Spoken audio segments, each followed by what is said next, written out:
గత వీడియోలో మనం ఆదికాండము 16వ అధ్యాయం ద్వారా అబ్రామ్ ఇంట్లో జరిగిన కలహాలు, హాగరు అరణ్యానికి పారిపోవడం మరియు ఇష్మాయేలు జననం గురించి తెలుసుకున్నాం. అబ్రాము పేరు అబ్రాహాముగా ఎలా మారింది?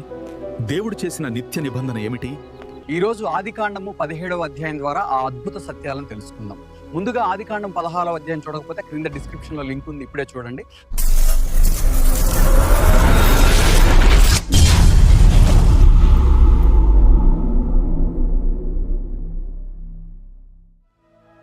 ఇష్మాయేలు పుట్టిన తరువాత సుమారు 13 సంవత్సరాల పాటు బైబిల్ మౌనంగా ఉంది.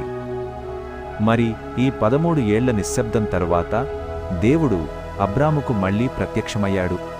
అబ్రాముకు 99 ఏళ్ల వయస్సు వచ్చినప్పుడు యెహోవా అతనికి ప్రత్యక్షమయ్యాడు. దేవుడు తనను తాను సర్వశక్తిగల దేవుడను, ఎల్ షడ్డాయి అని పరిచయం చేసుకున్నాడు. దేవుడు అబ్రాముకు ఒక ముఖ్యమైన ఆజ్ఞ ఇచ్చాడు. నీవు నా సన్నిధిలో నడుచుచు నిందారహితుడవై యుండుము. అంటే దేవుని వాగ్దానం నెరవేరడానికి అబ్రాము కేవలం నమ్మడమే కాదు, దేవునితో సరైన సంబంధం కలిగి ఉండాలని దీని అర్థం. దేవుడు అబ్రాముతో నిబంధన చేస్తూ అతని పేరును మార్చాడు. అబ్రాము అంటే ఘనత వహించిన తండ్రి, అబ్రాహాము అంటే అనేక జనములకు తండ్రి. దేవుడు అబ్రాహాముతో, నేను నిన్ను అత్యధికముగా అభివృద్ధి పొందించి నీలో నుండి జనములను రాజులను పుట్టిస్తాను అని వాగ్దానం చేశాడు. ఇది కేవలం ఒక వ్యక్తికిచ్చిన మాట కాదు, తరతరాలకు వర్తించే నిత్య నిబంధన. దేవుడు తన నిబంధనకు ఒక గుర్తును లేదా ఆనవాలును నిర్ణయించాడు. అదే సున్నతి. అబ్రాహాము ఇంట్లో ఉన్న ప్రతి పురుషుడు వారు అబ్రాహాము సంతానమైనా లేదా కొన్న దాసులైనా పుట్టిన 8వ రోజున సున్నతి పొందాలని దేవుడు ఆజ్ఞాపించాడు. ఇది అబ్రాహాము సంతానానికి మరియు దేవునికి మధ్య ఉన్న నిబంధనకు శరీర సంబంధమైన ఒక సాక్షి. ఎవరైతే సున్నతి పొందరో వారు దేవుని నిబంధనను మీరినట్లుగా పరిగణించబడతారు. అబ్రాహాము పేరునే కాదు, అతని భార్య పేరును కూడా దేవుడు మార్చాడు. శారయి, ఆమె పేరు ఇక మీదట శారా అంటే రాణి లేదా అనేక జనములకు తల్లి అని పిలువబడుతుంది. దేవుడు స్పష్టంగా చెప్పాడు, నేను ఆమెను ఆశీర్వదిస్తాను, ఆమె ద్వారా నీకు ఒక కుమారునిస్తాను.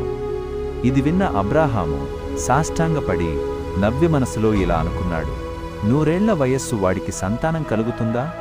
90 ఏళ్ల శారా ప్రసవిస్తుందా?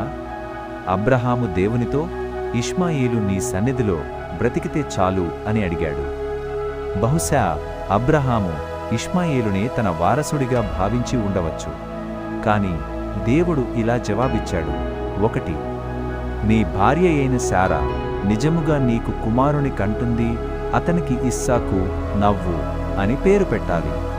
2 ఇష్మాయేలును కూడా నేను ఆశీర్వదిస్తాను, అతడు 12 మంది రాజులను కంటాడు, అతన్ని గొప్ప జనముగా చేస్తాను.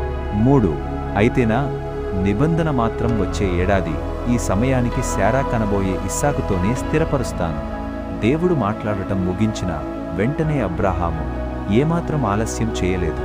అదే రోజున దేవుడు చెప్పినట్లుగా తనకు తన కుమారుడైన ఇష్మాయేలుకు, అప్పుడు ఇష్మాయేలుకు 13 ఏళ్ళు మరియు తన ఇంట్లో ఉన్న పురుషులందరికీ సున్నతి చేయించాడు. అబ్రాహాము దేవుని మాటకు ఎంతటి ప్రాముఖ్యత ఇచ్చాడో ఈ చర్య ద్వారా మనకు అర్థమవుతుంది. చూశారుగా, ఆదికాండము 17వ అధ్యాయం మనకు ఏమి నేర్పిస్తుందంటే, దేవుడు తన వాగ్దానాలను నెరవేర్చడానికి సమయం తీసుకున్న ఆయన మాట ఎప్పటికీ తప్పదు. అబ్రాము 99 ఏళ్ల వయస్సులో ఉన్నప్పుడు దేవుడు మళ్లీ ప్రత్యక్షమై అతని పేరును మార్చి అతని ద్వారా అసాధ్యాన్ని సుసాధ్యం చేస్తానని నిరూపించాడు. దేవుడు మనల్ని కూడా నిందారహితులుగా నడవమని కోరుకుంటున్నాడు. మన విశ్వాసానికి గుర్తుగా లోక సంబంధమైన ఆశల నుండి మనం వేరుపడాలని ఆయన ఆశిస్తున్నాడు. ఈ వీడియో మీకు నచ్చినట్లయితే లైక్ చేయండి, షేర్ చేయండి. అబ్రాహాము పేరు మార్పు గురించి మీరేమనుకుంటున్నారో కింద కామెంట్ చేయండి. ఇలాంటి మరిన్ని బైబిల్ విశేషాల కోసం మీ ప్రణాళిక ఛానల్ని ఇప్పుడే సబ్స్క్రైబ్ చేసుకోండి. మళ్ళీ 18వ అధ్యాయంతో కలుద్దాం. దేవుడు మిమ్మల్ని దీవించునుగాక. Praise the lord.